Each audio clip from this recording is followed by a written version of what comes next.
قال النبي صلى الله عليه وسلم من صلى علي واحدا صلى الله عليه عشرا او كما قال عليه الصلاة والسلام. آپ سب اہل علم جمع ہے یہاں اور ماشاء اللہ آپ سب لوگوں کا قرآن سے اور حدیث سے رشتہ ہے. ان کو بہت جلدی بات نہیں کہنا ہے. قاری صاحب کی فرمائش پر میں حاضر ہوں اور یہ ربیع الاول کا مہینہ ہے. اس مہینے کی حضرت نبی اکرم صلی اللہ علیہ وسلم سے 3 رشتے اور اس طرف متوجہ کرنا اتنی ضروری ہے کہ عام طور پر ہم لوگ صرف ایک ہی رشتہ جانتے ہیں اور اسی رشتے کا ذکر کرتے ہیں, اسی کا چرچا کرتے ہیں. اگر ہم کو رسول صلی اللہ علیہ وسلم سے واقعی محبت ہے اور اس مہینے کی قدر اور وقار اور اہمیت ہمارے دل میں رسول اللہ صلی اللہ علیہ وسلم کی نسبت کی وجہ سے ہے تو ہمیں کو تو خیال کرنا چاہیے. یہی وہ مبارک مہینہ ہے کہ اس میں ہمارے نبی صلی اللہ علیہ وسلم کی دنیا میں تشریف لائے.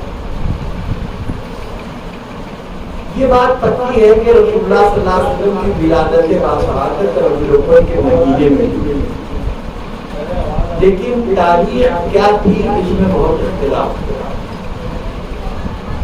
9 ربیع الاول کی بیان کی گئی, 8 ربیع الاول کی بیان کی گئی, 12 ربیع الاول کی بیان کی گئی اور 17 ربیع الاول کی بیان کی گئی. اور جو محققین علماء ہیں جیسے علامہ شبلی نعمانی رحمۃ اللہ علیہ تو انہوں نے بہت دلائل کے ساتھ 9 ربیع الاول ثابت کیا اور عیسائی کیلنڈر اور دن اور پھر حجۃ الوداع اور مطلب وہ ساری چیزیں جوڑ کر وفات کے لیے بھی اور ولادت کے لیے بھی تاریخ نکالی ہوئی ہے. تو اس کے حساب سے انہوں کا یہ فیصلہ ہے کہ ولادت 9 ربیع الاول کو ہو سکتی ہے. دوشنبہ پڑے ہی گا نہیں 12 ربیع الاول اس سال کی تقویم کے حساب سے ہوگا. اور یہ بات طے ہے کہ دن دوشنبہ رسول اللہ صلی اللہ علیہ وسلم کی ولادت کے بعد وہاں شبلی نعمانی لیا اور علماء نے بھی اپنے اپنے حساب سے لکھا ہے. 12 ربیع الاول کا بھی ایک ذکر ہے, یعنی بے اصل نہیں 12 ربیع الاول کو بھی بہت سے لوگوں, لیکن 12 ربیع الاول یوم وفات پکا ہے,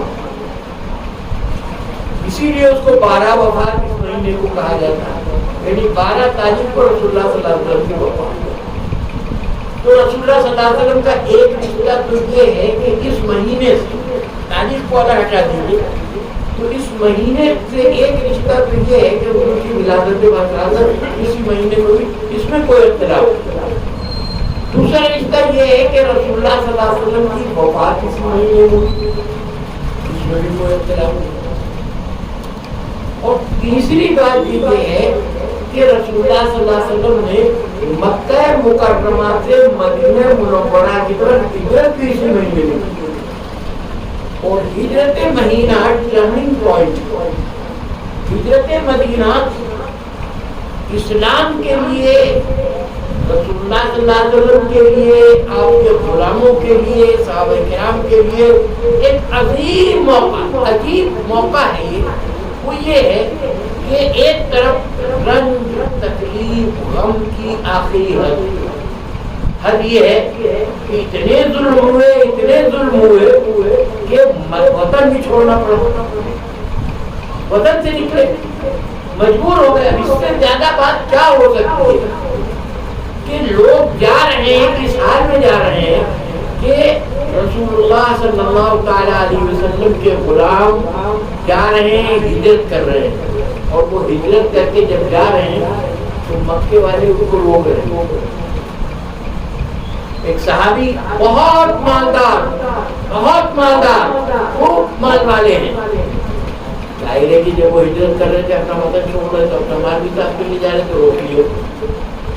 کہا تم نے مال مکے میں کمایا ہے، یہاں چھوڑ کر مکہ جا رہے ہو، نہیں لے جانے دیں گے. ان کا رکھو اپنا مال، تمہارے یہاں کمایا ہے، چلو سارا مال حوالے کر دیا، عمر بھر کی کمائی، اور چلے گئے اپنے نبی پر جائیں گے. ایک صحابی چلے تو ان سے کہا کہ ہماری بیٹی مکے کی ہے، مکے کی بیٹی تم منحرف ہو، نعوذ باللہ تم منحرف ہو اپنے آباء و اجداد کے دین سے، بیٹی ہماری ہمارے پاس رہے گی، ہماری بیٹی نہیں ہے. ان کا رکھو بچے ان کا رکھو، ہم اکیلے ہیں. اب آپ غور کیجیے، ایثار اور قربانی، اور جب جا رہے ہیں تو یہ تصور بھی نہیں تھا کہ کبھی پلٹ کے مکے آ بھی پائیں گے، کبھی تصور بھی نہیں. تو اللہ کا نظام تھا، اللہ کے فیصلے تھے کہ اللہ نے 8 برس بھی نہیں گزرے تھے کہ پھر مکے میں فاتحانہ طور پر داخل کر دیا. لیکن جب جا رہے ہیں تو خود رسول اللہ صلی اللہ علیہ وسلم کو بھی اور آپ کے غلاموں کو بھی یہی خیال تھا کہ اب ہمیشہ کے لیے جا رہے ہیں. اب کبھی یہی وجہ ہے کہ خود رسول اللہ صلی اللہ علیہ وسلم جب جا رہے ہیں تو آخری حد تک بار بار کعبۃ اللہ کی طرف نظر کرتے ہیں. تھوڑی دور چلتے تھے، پھر رک جاتے تھے، پھر کعبہ دیکھتے تھے، پھر تھوڑی دور جاتے تھے، پھر کعبہ دیکھتے تھے. اب اس مقام پر پہنچے جہاں سے موڑ تھی اور اب یہ یقین ہے کہ اب کعبہ نظر نہیں آئے گا. تو تھوڑی دیر ٹھہر کر کھڑے ہو گئے اور کعبے کو مخاطب کر کے کہا، اے کعبہ، اے اللہ کے مقدس گھر، اے مکہ، اے سرزمین اے کعبہ، تیرے ذرے ذرے سے مجھ کو پیار ہے. اے کعبہ، میں تیرا قدردان ہوں، میں تیرا عاشق ہوں، میں تجھے نہ چھوڑتا، مکے سے زمین نہ چھوڑتا. میرا دل نہیں چاہتا کہ میں اللہ کے اس گھر کو چھوڑ کر، اس کے جوار کو چھوڑ کر جاؤں، لیکن کیا کروں، میرے باسی مجھے رہنے نہیں دیتے، نکال ہے. میں جا رہا ہوں، حسرتوں کا طوفان لیے جا رہا ہوں، آنکھوں سے آنسو آ گئے، اتنی بے بسی. ایک طرف یہ بے بسی کی انتہا اور دوسری طرف مدینہ طیبہ جب پہنچے تو وہاں پہلے سے وہ دھوم، وہ تیاریاں، آمد استقبال، اللہ اکبر. مکے کی مدینہ طیبہ کی چھوٹی چھوٹی بچیاں پہاڑیوں پر کھڑی ہوئی انتظار کر رہی، اب آئے گا قافلہ، اب آئے گا قافلہ، اب آئے گا قافلہ. جب دور سے رسول اللہ صلی اللہ تعالی علیہ وسلم کا قافلہ آیا اور حضور کی چہرے پر نظر پڑی، طلع البدر علینا من ثنیات الوداع وجب الشکر علینا ما دعا للہ داعی. اس طرح ہی پڑھی. اور اب مدینے جب پہنچے تو وہ جگہ وہ ہے کہ جہاں پناہ ملی، قرار ملا، سکون ملا، عزت ملی، اسلام کو پڑھنے اور فروغ دینے کے مواقع ملے. تو ہجرت مدینہ ایک ایسی چیز ہے، میں بہت تفصیل میں نہ جا کر مختصراً کہنا چاہتا ہوں کہ ہجرت مدینہ اسلام کے لیے، نبی کی زندگی کے لیے، نبی کے غلاموں کے لیے بیک وقت خوشی اور غم دونوں کو موقع. یہی وجہ ہے کہ حضرت عمر فاروق رضی اللہ تعالیٰ عنہ کے دور خلافت میں جب اسلامی سن مقرر کرنے کی ضرورت پیش آئی، حضرت عمر رضی اللہ تعالیٰ عنہ کے سامنے ایک کاغذ پیش کیا گیا سرکاری، تو اس پر تاریخ پڑی تھی 8 شعبان. حضرت عمر نے اس کو دیکھا اور دیکھنے کے بعد فرمایا کہ یہ کب کا 8 شعبان ہے، یہ والا یا پچھلا یا اگلا. تو لانے والے جواب دے نہیں، امیر مومنین یہی والا شعبان. آپ اس وقت بتا رہے ہو اس سرکاری کارڈ میں جب رکھ دیا جائے گا تو 2 سال کے بعد کیا پتہ چلے گا کب کا ہے، کب کا ہوگا. یہ احساس دلایا تمہارا سن ہونا چاہیے، مہینے تو پہلے تو مقرر ہے، تمہارا اپنا سن ہونا چاہیے اسلامی. تب لوگوں کو احساس ہو، ہاں ہونا تو چاہیے. تو اب کیسے ہو، مشورہ ہوا. ان کی جو پورا کیبنٹ ان کی طرف کی حضرت عمر اور یہ ہوا کہ بھئی اسلامی سن مقرر کیا جائے تو کہاں سے مقرر کیا جائے؟ وہ یادگار جیسے عموماً سن جو ہوتے ہیں وہ یہ ہوتے ہیں جیسے ہمارا عیسوی سن ہے تو ان کا جو لوگوں کا سن ہے انگریزی ان کا یہ کہنا ہے کہ 2022 یہ چل رہا ہے، اس کا مطلب یہ 2022 سال حضرت عیسیٰ علیہ السلام کی ولادت کو ولادت سے مقرر، عام طور پر ولادت بھی سے مقرر کیا جاتا ہے یا پھر کسی بہت بڑی یادگار سے تو مقرر کیا جاتا ہے۔ تو یہ ہوا کہ بھئی کب مشورے شروع ہوئے، کسی نے حضور اکرم صلی اللہ علیہ وسلم کی ولادت، آپ کی ولادت باسعادت کو پہلا سال وہاں سے اسلامی سن شروع کیا جائے، پہلا سال رسول اللہ صلی اللہ علیہ وسلم کی ولادت۔ کسی نے کہا کہ نہیں، حضور اکرم صلی اللہ علیہ وسلم کی ولادت کے وقت مجھے معلوم بھی نہیں تھا، عام بچوں کی طریقے سے آپ کی پیدائش ہوئی، لہٰذا یہ معلوم نہیں ہے کہ کیا آپ بنیں گے، اللہ کا کیا فیصلہ ہے۔ رسول اللہ صلی اللہ علیہ وسلم کی وفات سے مقرر کیا جائے، اس لیے کہ اسلام پسندوں کے لیے، مومن کے لیے اس دن سے زیادہ پوری زندگی میں صدمے کا دن کوئی نہیں وہ رکھا جائے۔ کسی نے اور کوئی رائے دی، کسی نے فتح بدر، کسی نے فتح مکہ وغیرہ وغیرہ، آتی رہی رائے، حضرت عمر سنتے رہے، حضرت علی بھی موجود تھے، وہ مشیر خاص تھے، جب وہ کچھ نہیں بولے تو حضرت عمر نے ان کی طرف متوجہ کو کہا کہ علی تم یہ بولے کیا بات ہے، تم تو اپنی رائے دو، سب کی اپنی رائے پیش کر رہے ہیں۔ تو حضرت علی نے کہا کہ میری رائے یہ ہے کہ ہجرت کو پہلا سال رکھا ہے، جب رسول اللہ صلی اللہ علیہ وسلم کی ہجرت ہوئی ہے وہ پہلا سال رکھا جائے۔ حضرت عمر رضی اللہ تعالیٰ نے کہا میرے دل کی بات تو یہ مشورہ اتنا اچھا ہے کہ ہجرت مدینہ بے اکبر غم اور خوشی دونوں کی یادگار ہے۔ اگر غم غالب آئے گا تو خوشی اس کو تلافی کر دے گی، اگر خوشی غالب آئے گی تو غم اس کی تلافی کر دے گا، اس لیے یہ بھی ہے۔ بہرحال حضرت مدینہ ایک اہمیت ہے، تو ربیع الاول سے یہ 3 رشتے ہیں رسول اللہ صلی اللہ علیہ وسلم، مگر ہم کو خالی ولادت یاد ہے، جشن ولادت رسول، عید میلاد النبی، جلسے ولادت، بس آمد رسول، جشن آمد رسول، ارے جشن رخصت رسول بھی تو مناؤ، محفل رخصت رسول آنسو بھی تو بہاؤ، رسول کو یاد کر کے غمگین بھی تو ہو۔ اللہ والوں نے یہ بات لکھی ہے کہ اگر کسی مومن کے اوپر کوئی ایسا صدمہ پڑ جائے کہ جو قابل برداشت نہ ہو، کسی طرح سے دل کو قرار نہ آ رہا ہو، تو اس کے سامنے رسول اللہ کی وفات کا ذکر کرنا چاہیے۔ ایک ایمان والے کو اگر رسول اللہ کی وفات آ جائے گی تو ہر غم ہلکا ہو جائے گا، اس لیے کہ اس سے بڑھ کر ایمان والے کے لیے کوئی صدمہ نہیں، اور جب بڑا صدمہ یاد آ جاتا ہے تو چھوٹا صدمہ بالکل ہلکا ہو جاتا ہے۔ وفات رسول اتنی اہم چیز ہے، میں آپ کو معلوم ہے کیا بتا، میں تفصیلات موجود ہیں کہ کیا کیا گزری تھی ان لوگوں پر جن کے سامنے وفات رسول تھی۔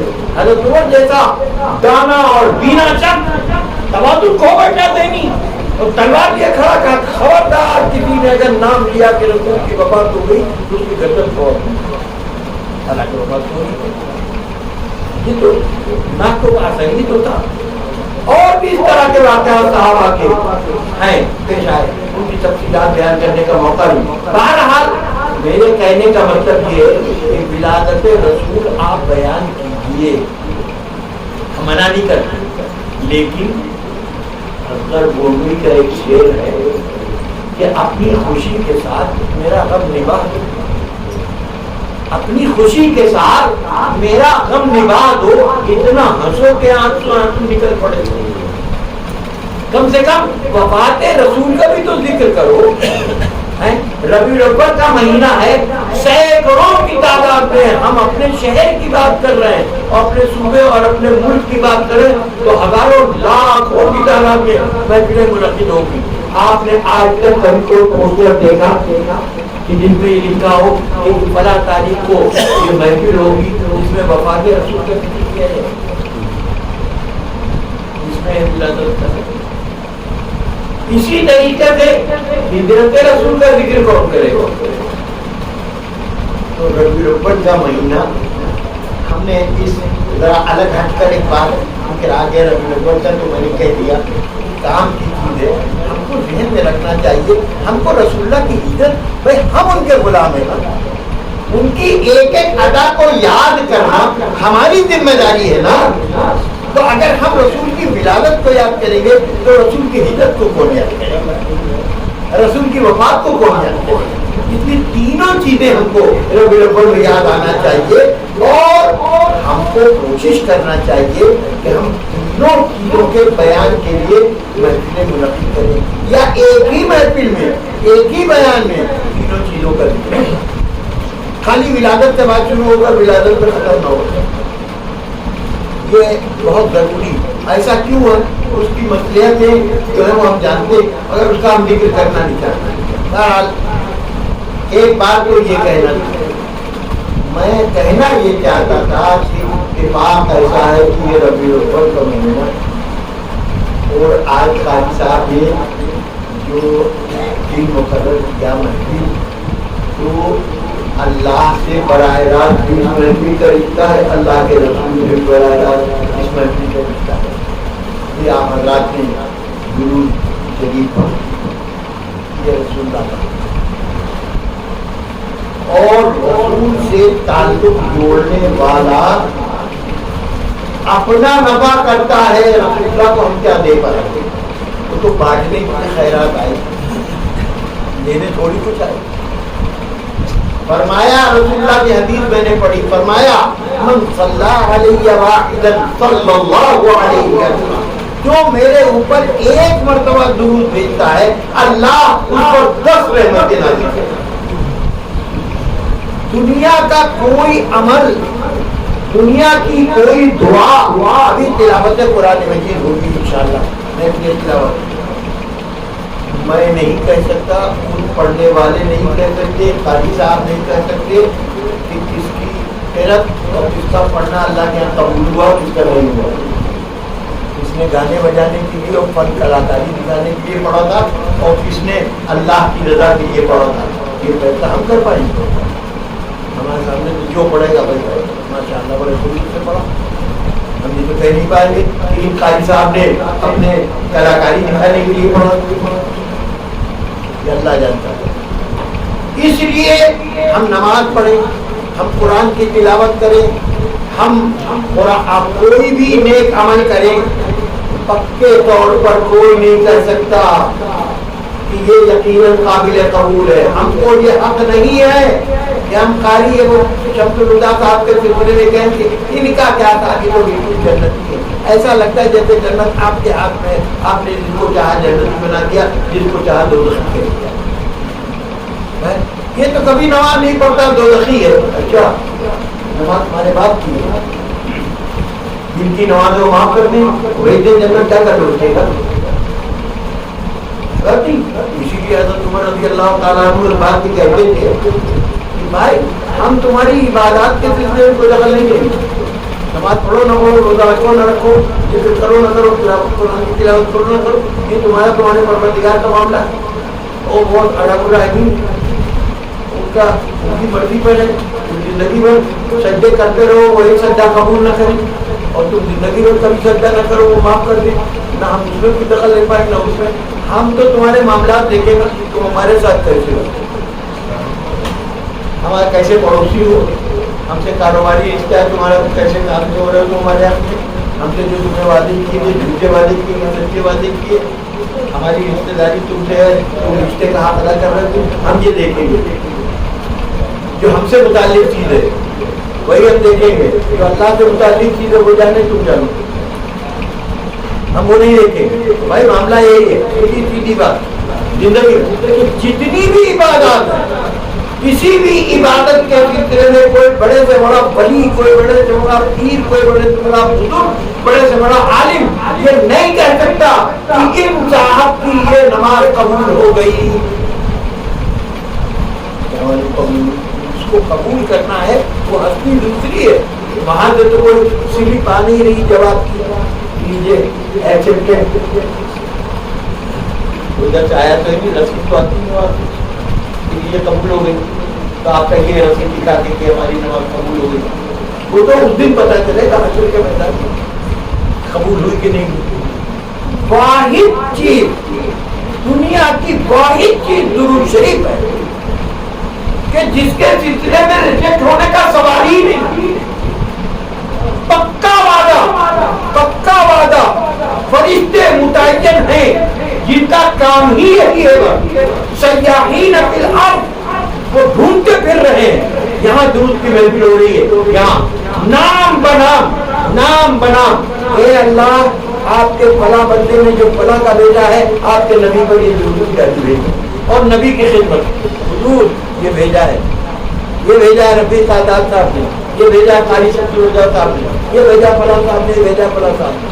رسول اللہ ڈائریکٹ اس کی بات کوئی چاہے گناہ گار کرے بے نمازی کبھی نماز نہیں پڑھتا کبھی مسجد نہیں جاتا مگر اس نے درود پڑھا اللہم صلی علی سیدنا و حبیبنا و شفیعنا و مولانا محمد وعلی آلہ و اصحابہ و اہل بیتہ و بارک وسلم.